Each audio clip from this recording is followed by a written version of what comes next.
وزیر اعظم نریندر مودی نے 2014 میں اقتدار سنبھالنے کے بعد کچھ اہم اور بڑے فیصلے کیے جن کے ذریعے پورا ملک متاثر ہوا۔ اگر یوں کہا جائے کہ پوری دنیا متاثر ہوئی تو شاید مبالغہ نہ ہوگا۔ ان کا پہلا اور بڑا فیصلہ 2014 میں سوچھ بھارت ابھیان تھا، جس کے ذریعے بھارت واسیوں کو یہ پیغام دیا گیا کہ صاف ستھرا اور صحت مند بھارت ہی سب کے لیے بہتر بھارت ہے۔ دوسرا فیصلہ انہوں نے 2016 میں نوٹ بندی کی شکل میں نافذ کیا، جس کے ذریعے بھارت کے لوگوں کو یہ پیغام دیا گیا کہ بھارت کا اربوں خربوں روپیہ لوگوں کی تجوریوں میں بند ہے اور وہ بھارت کے ڈیولپمنٹ میں کہیں سے کہیں تک بھی کام نہیں آ رہا ہے۔ اس کو باہر نکالا گیا تاکہ وہ بھارت کے ڈیولپمنٹ میں حصہ ڈال سکے۔ تیسرا فیصلہ ان کا 2017 میں جو بڑا فیصلہ تھا وہ تھا جی ایس ٹی کا فیصلہ، جس کے ذریعے بھارت کے لوگوں کو یہ پیغام دیا گیا کہ ملک کی ترقی میں ہم سب کو حصہ ڈالنا ہے اور اس کا سب سے آسان طریقہ ہے کہ ہم سب آسان طریقے سے ٹیکس پے کریں تاکہ ملک کی جی ڈی پی آگے جائے، ملک ڈیولپمنٹ کرے۔ اس کے بعد ان کا چوتھا بڑا فیصلہ تھا آرٹیکل 370 کا ہٹایا جانا،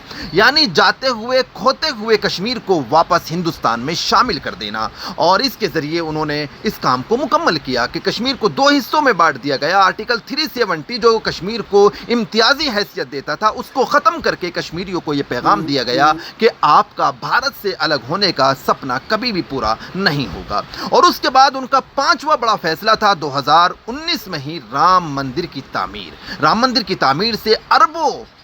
ہندو سماج سے، ہندو مذہب سے تعلق رکھنے والے لوگوں کو ایک بہت بڑی خوشی ملی۔ ایسے تو نریندر مودی نے ان کے علاوہ بھی بہت کیے ہیں اور جن سے پورا ملک متاثر ہوا ہے، جیسے آیوشمان بھارت اسکیم نکالی گئی جس کے ذریعے ہر ہندوستانی کو جو غریب ہے 5 لاکھ تک کی صحت کی ضمانت دی گئی، یعنی کہ علاج کی ضمانت دی گئی۔ اس کی طرح سے make in India programme launch کیا گیا جس کے ذریعے بھارت واسیوں کو یہ پیغام دیا گیا کہ امپورٹڈ مصنوعات پر روک لگا کر ہم انڈیا میں بنائی ہوئی چیزوں کو استعمال کرنے کی کوشش کریں تاکہ ہماری جی ڈی پی بڑھے اور ہمارا ملک ڈیولپمنٹ کرے۔ اسی طریقے سے 3 طلاق کا فیصلہ نافذ کیا گیا جس سے مسلم مہیلاؤں کو تحفظ ملا اور مسلم سماج میں 3 طلاق کے ذریعے جو غلط استعمال کیا جا رہا تھا 3 طلاق کا ان پر روک لگی۔ اسی طرح سی اے نافذ کیا گیا جس کے ذریعے یہ میسج دینے کی کوشش کی گئی کہ اگر ہم اپنے گھر میں کسی ان نون پرسن کو، اجنبی آدمی کو داخلے کی اجازت نہیں دے سکتے تو ہم اپنے ملک میں کسی اجنبی انسان کو کیوں کر داخل کر سکتے ہیں۔